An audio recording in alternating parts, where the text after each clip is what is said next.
Hello എല്ലാവർക്കും നമ്മുടെ ചാനലിലേക്ക് സ്വാഗതം. ഇന്ന് ഞാൻ നല്ല അടിപൊളി മീൻകറി ആയിട്ടാണ് വന്നിരിക്കുന്നത്. ഷാപ്പിലെ വറുത്തരച്ച മീൻകറി. മുളക് കറിയൊക്കെ എല്ലാവർക്കും വെക്കാനും അറിയാം, അതേപോലെ കഴിച്ചിട്ടൊക്കെ ഉണ്ടാവും. അപ്പോൾ ഇത് കഴിച്ചിട്ടില്ല, അതേപോലെ വെക്കാൻ അറിയില്ലെങ്കിൽ ഇതൊന്ന് കണ്ടു നോക്കൂ. അപ്പോൾ നമുക്ക് വീഡിയോയിലേക്ക് പോകുന്നതിന് മുന്നേ ആരെങ്കിലും നമ്മുടെ ചാനൽ ആദ്യമായിട്ട് കാണുന്നവരുണ്ടെങ്കിൽ ഒന്ന് സബ്സ്ക്രൈബ് ചെയ്തേക്കണേ. അപ്പോൾ നമുക്ക് വീഡിയോ നോക്കാം. അപ്പോൾ അതിന് വേണ്ടിയിട്ട് ഞാനിവിടെ എടുത്തിരിക്കുന്നത് കിളിമീനാണ്. നിങ്ങൾക്ക് ഏത് മീനാണ് ഇഷ്ടം അത് എടുക്കാം കേട്ടോ. അപ്പോൾ ഞാനിതിവിടെ നന്നായിട്ട് കഴുകി വൃത്തിയാക്കി കൊണ്ടുവന്നിരിക്കുന്നതാണ്. ഇനിയിപ്പോൾ ഞാനത് ചെറിയ കഷ്ണങ്ങളാക്കി മുറിച്ചെടുക്കും. അതിന് ശേഷം നമ്മൾ വറുത്തരച്ച മീൻ കറിയാണല്ലോ ഉണ്ടാക്കണം. അതിന് വേണ്ടിയിട്ട് 3 കൈപ്പിടി തേങ്ങ പാനിലേക്ക് ഇട്ട് കൊടുത്തിട്ടുണ്ട്. ഇനി നമ്മൾ അതിലേക്ക് ചേർക്കുന്നത് 3 ചെറിയുള്ളിയാണ്. പിന്നെ നമ്മൾ കുറച്ച് കറിവേപ്പിലയും കൂടി ചേർത്ത് കൊടുക്കുന്നുണ്ട്. പിന്നെ ഒരു 12ഓളം ഉലുവ. ഈ ഉലുവ നമ്മുടെ കറിക്ക് നല്ലൊരു ടേസ്റ്റ് കൊടുക്കും. ഉലുവയുടെ അളവ് കൂടണ്ട, കൂടിക്കഴിഞ്ഞിട്ടുണ്ടെങ്കിൽ കറി കയ്പ്പായി പോകും കേട്ടോ. ഇനി നമ്മൾ അതിനകത്തേക്ക് കുറച്ച് ഉപ്പും കൂടി ചേർത്തിട്ട് ഫ്ലെയിം ഓൺ ചെയ്ത് കൊടുക്കുകയാണ്. ഇനി നമ്മുടെ തേങ്ങ നന്നായിട്ട് വറുത്തെടുക്കണം, നല്ല മൊരിഞ്ഞ് വരണം ഈ തേങ്ങ. അപ്പോൾ അത് അവിടെ നന്നായിട്ട് മുരിഞ്ഞ് വന്നിട്ടുണ്ട്. ഇനിയിപ്പോൾ ഞാൻ ഫ്ലെയിം ഓഫ് ചെയ്ത് കൊടുക്കുകയാണ്. അതിന് ശേഷമാണ് ഞാൻ അതിലേക്ക് പൊടികളൊക്കെ ചേർക്കുന്നത്.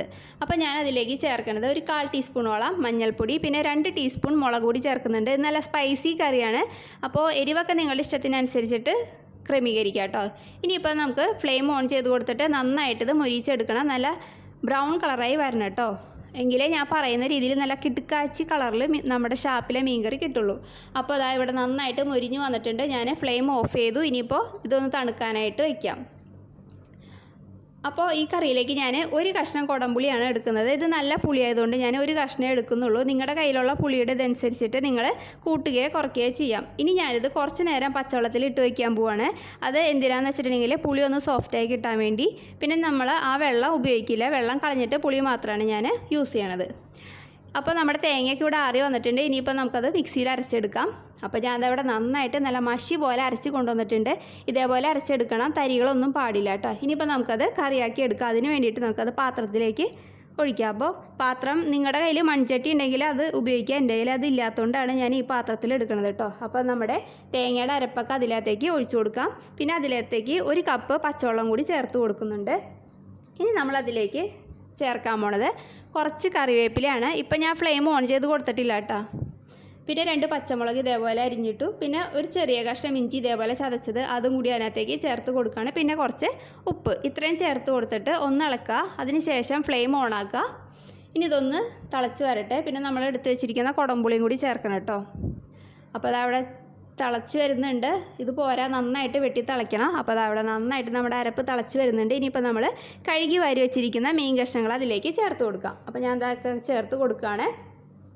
ഇനിയിപ്പോൾ ഇത് നന്നായിട്ടൊന്ന് തിളയ്ക്കട്ടെ. അതിന് ശേഷം നമുക്ക് ഒരു 10 മിനിറ്റ് അടച്ച് വെച്ച് മീഡിയം ഫ്ലെയിമിലിട്ട് വേവിക്കാം കേട്ടോ. ഈ മീൻ അധികം വേവില്ലാത്തതുകൊണ്ട് 10 മിനിറ്റ് അടച്ച് വെച്ച് വേവിച്ചാൽ മതി. അപ്പോൾ നമുക്ക് 10 മിനിറ്റ് കഴിഞ്ഞ് ഞാൻ തുറന്ന് നോക്കുകയാണ്. അപ്പോൾ അതാ നമ്മുടെ മീൻകറി ഇവിടെ നന്നായിട്ട് വെട്ടി തിളച്ച് വരുന്നുണ്ട്. ഇനിയിപ്പോൾ നമുക്കിതൊന്ന് ഇങ്ങനെ ഇളക്കി കൊടുക്കാം. സ്പൂണിട്ട് ഇളക്കണ്ട കേട്ടോ, മീനൊക്കെ പൊടിഞ്ഞു പോവും. അപ്പോൾ അതാ ഇനിയിപ്പോൾ അടച്ച് വെച്ച് വേവിക്കേണ്ട ആവശ്യമില്ല, നമുക്ക് തുറന്ന് വെച്ചിട്ട് വെള്ളം വറ്റിച്ചെടുക്കാം. അപ്പോൾ അതാ എണ്ണയൊക്കെ ഇവിടെ നന്നായിട്ട് തെളിഞ്ഞ് വരുന്നുണ്ട്. ഈ പാകത്തിന് ഞാൻ ഓഫ് ചെയ്യാൻ പോവാണ്.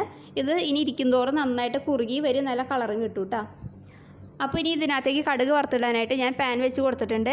അതിന് വേണ്ടിയിട്ട് ഞാൻ എടുക്കുന്നത് 2 ഉണക്കമുളക്, 1 പച്ചമുളക്, പിന്നെ കുറച്ച് കറിവേപ്പില.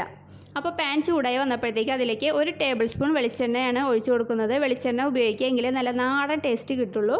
ഇനിയിപ്പോൾ അതിലേക്ക് കടുക് ഇട്ട് കൊടുക്കാം. പിന്നെ കുറച്ച് ഉലുവ, ഒരു 1/4 ടീസ്പൂൺ. പിന്നെ നമ്മൾ എടുത്ത് വെച്ചിരിക്കുന്ന ഉണക്കമുളക്, പച്ചമുളക്, വേപ്പില ഇട്ട് കൊടുക്കാം. പിന്നെ ഒരു 1/4 ടീസ്പൂണോളം മഞ്ഞൾപ്പൊടി ചേർത്ത് കൊടുക്കാം. പിന്നെ 1 ടീസ്പൂൺ മുളക് പൊടി. ഇത് നല്ല സ്പൈസി കറിയാണ് കേട്ടോ, നല്ല എരിവാണ് ഈ കറിക്ക്. ഇനി അത് നമുക്ക് നന്നായിട്ട് മൊരിച്ചെടുക്കണം. അപ്പോൾ അതവിടെ നന്നായിട്ട് മൊരിഞ്ഞ് വന്നിട്ടുണ്ട്. ഇനിയിപ്പോൾ നമ്മൾ അത് ആ മീൻകറിയിലേക്ക് ചേർത്ത് കൊടുക്കുകയാണ്. ഇപ്പം തന്നെ നമ്മുടെ മീൻകറി ഏകദേശം കുറുകി വന്നിട്ടുണ്ട്. ഇത് ഇനി ഇരിക്കും തോറും നന്നായിട്ട് കുറുകൂട്ടും. അതേപോലെ നല്ല അടിപൊളി ചുവന്ന കളറായിട്ട് നമുക്ക് കിട്ടുകയും ചെയ്യും. ഇനിയിപ്പോൾ നമുക്ക് അതിലേക്ക് കുറച്ച് കറിവേപ്പിലയും കൂടി ഇട്ട് കൊടുക്കുക. അപ്പോൾ ഇതാണ് ഞാൻ പറഞ്ഞ നമ്മുടെ ഷാപ്പിലെ മീൻകറി, വറുത്തരച്ച മീൻകറി. ഇത് തലേ ദിവസമൊക്കെ ഉണ്ടാക്കി വെച്ചിട്ട് പിറ്റേ ദിവസത്തേക്ക് നല്ല അടിപൊളി ടേസ്റ്റ് ആയിരിക്കും. അപ്പോൾ നമുക്ക് ഇത് എന്തിൻ്റെ കൂടെ വേണമെങ്കിലും കഴിക്കാം. അപ്പോൾ എല്ലാവർക്കും ഇഷ്ടമായിട്ടുണ്ടെന്ന് വിചാരിക്കുന്നു. നിങ്ങൾ എന്തായാലും ഉണ്ടാക്കി നോക്കണേ. അപ്പോൾ നമുക്ക് അടുത്ത വീഡിയോയിൽ കാണാം. താങ്ക്